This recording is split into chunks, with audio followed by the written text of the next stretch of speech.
Egun on guztioi. Legegintzaldiko politika orokorrari buruzko bigarren osoko bilkura da hau, eta denok dakigun bezala mundu mailako pandemia duen ezohiko egoera batean ospatuko dugu.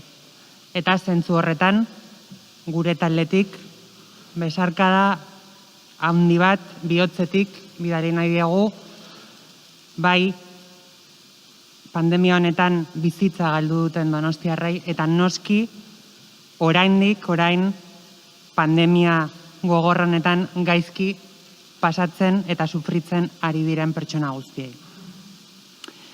Iaz, alkate jauna, zure gobernuaren eredu alternatibo bat jarri genuen mahai gainean, eta beste arrazoi batzuengatik izatea gustatuko litzaiguke, baina eredu alternatibo horretan denborak arrazoia eman digu. Señor Goya, hoy también le volveré a hablar de vivienda, de servicios públicos, de cuidados, todo eso de lo que le hablé el año pasado y que frente a un proyecto que lo fía todo a que la crisis pase cuanto antes para volver a lo de siempre, ahora se ha demostrado como el único modelo para garantizar la vida y el devenir de la ciudad. Empezaré hablando pues de vivienda, ya que creemos que el precio de la vivienda de esta ciudad es uno de los principales problemas a los que se enfrentan sus habitantes.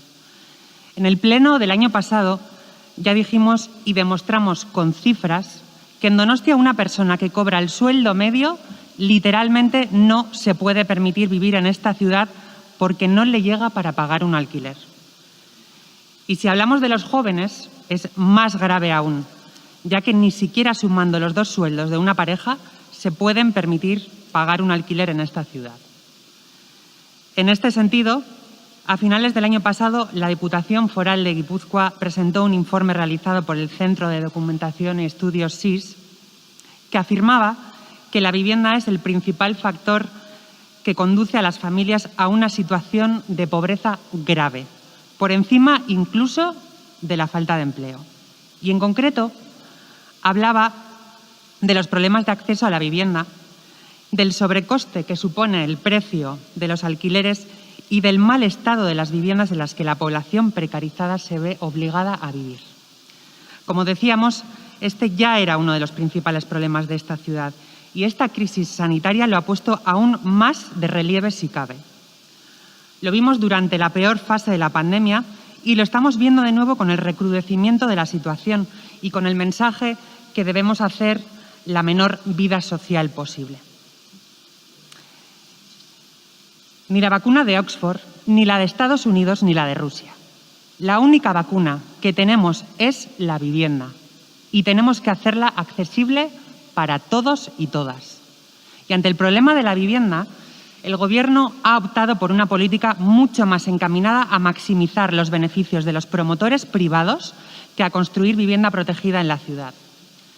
Lo vemos permanentemente en cada aprobación de cada expediente urbanístico. Desde el Gobierno se retuerce lo necesario cada expediente para que se construya el menor número posible de viviendas protegidas y la que se construye es siempre la mínima legal y normalmente suele ser vivienda tasada, que es la que menor grado de protección tiene. Esto sirve para aumentar los beneficios económicos de los promotores, pero claramente va en contra de los intereses de la ciudad. Sabemos que unido al problema de la vivienda, con el modelo de negocio y el mercado laboral que se incentiva es muy difícil tener un proyecto de vida en la ciudad. La precarización era uno de los factores fundamentales que expulsaba a los donostiarras de su ciudad antes de la pandemia. Y hoy con el COVID vemos que el problema empieza a cronificarse no ya en los trabajadores, sino en los propios negocios. Por ejemplo, en el sector de la hostelería o el turismo, que no tiene una respuesta para esta pandemia. No sabemos qué nos deparará la nueva normalidad. Seguramente nada sea igual, pero dentro de las enormes dificultades y retos a los que nos enfrentamos, quizás debamos aprovechar la oportunidad y ser capaces de debatir e imaginar soluciones para que nuestra ciudad supere lo que antes ya hacíamos mal, sea resiliente ante la crisis y tenga un modelo productivo sostenible, que genere empleos de calidad, avance hacia nuevas formas de trabajo y vaya acompañado de planes de protección social. De lo contrario, si solo pensamos en taponar los agujeros con parches y en achicar agua hasta que la tormenta pase, puede que no lleguemos a puerto. Badakigu, etxebizitzaren arazoari lotuta, sustatzen den negozio ereduarekin eta lan merkatuarekin oso zaila dela hirian bizitza proiektu bat izatea. Prekarizazioa zen pandemiaren aurretik donostiarrek beren hiritik kanporatzen zituen funtsezko faktoretako bat. Gaur egun, COVID-arekin ikusten dugu arazoa kroniko bihurtzen hasi dela. Ez langileengan, baizik eta negozioetan bertan baizik. Adibidez, ostalaritzaren edo turismoaren sektorean esaten nuen bezala. Bestalde, pandemia honekin frogatuta geratu den beste kontu bat, zerbitzu publiko indartsuak behar direla da. Eta arlo honetan, berriz ere, orain arte izan duen eredua gure bizilagunen beharrai erantzun nahi badiegu, jarraitu beharko genukeen ereduaren kontrakoa da. Ezin da beti zerbitzu publikoak kanpora ateratzen aritu, negozio bat izan daitezen. Kanpora ateratako oinarrizko zerbitzu bat izatea izan daiteken txarraren adibide nabarmenena adibidez adinekoen egoitzak dira. Gogoratu behar da, pandemia hasi aurretik langilek 253 egun zeramatzatela greban. Lan baldintza txarrak, langile falta eta lana ondo egiteko baliabide falta salatuz. Eta orain, gure adinekoak zaintzen jarraitzen duten emakume horiek grebara itzuli behar izan dute. Beren lan baldintzak greba hasi aurretik baino okerragoak direla nabarmen utziz. Ulertezina eta defenda ezina iruditzen zaigu hori. Zaharren egoitzetan bizi izan den eta oraindik bizi den dramaren ondoren. Baina egoitzetako langileak ez dira zoritxarrez baldintza egokirik gabe lan egin behar izan duten bakarrak. Donostian, etxez etxeko laguntzako udal zerbitzua oinarrizko zerbitzu publiko azpi kontratatua da. Beharrezko segurtasun baldintzarik gabe eman behar izan duen zerbitzua hain zuzen ere. Y no es casualidad, señor alcalde, que los empleos que estamos poniendo como ejemplo y que tienen que ver con el sector de los cuidados sean empleos altamente feminizados. Y no son los únicos empleos feminizados que han estado en primera línea durante la pandemia. Están los trabajos reconocidos, como puede ser el de las enfermeras, que nadie puede negar que han estado y están en primera línea en lucha contra el virus. Pero también hay otros trabajos que han estado ahí y a los que no se lo hemos reconocido lo suficiente, como pueden ser las cajeras de los supermercados, las trabajadoras de la limpieza o las cuidadoras por cuenta propia. Y es que esta pandemia ha puesto negro sobre blanco algo que los feminismos venían denunciando desde hace mucho, que los cuidados han sido históricamente tareas no reconocidas y realizadas mayoritariamente por mujeres. Y han sido los feminismos los que han defendido que los cuidados son una parte fundamental e indispensable para el sostenimiento de la vida y el bienestar. Y como parte fundamental, no debería ser un trabajo que desempeñen las mujeres, bien sea en el sector de los cuidados a nivel profesional o bien de manera gratuita y altruista en el ámbito familiar, como ha venido sucediendo durante siglos, sino un trabajo reconocido, seguro y con unas condiciones de empleo dignas. El año pasado ya les presentamos desde el Grupo Elkarrekin Donostia 2 proyectos a los presupuestos municipales de 2020. La primera referida a un estudio sobre acciones para desarrollar la corresponsabilidad y los cuidados.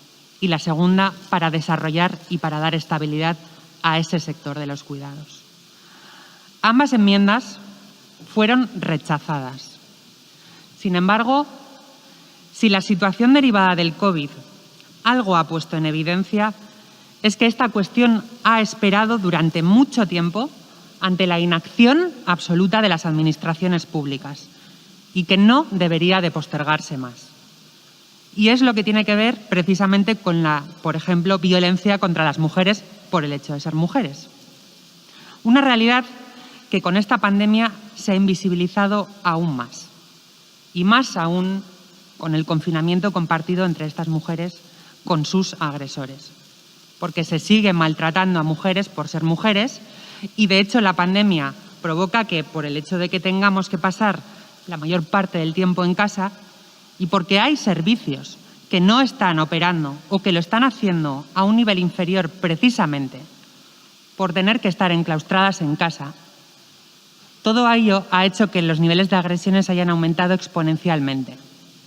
Hasta un 60% han aumentado las llamadas al teléfono de ayuda.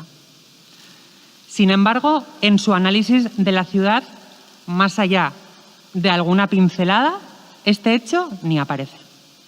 No aparece porque este gobierno municipal adolece de implicación real con las políticas de igualdad.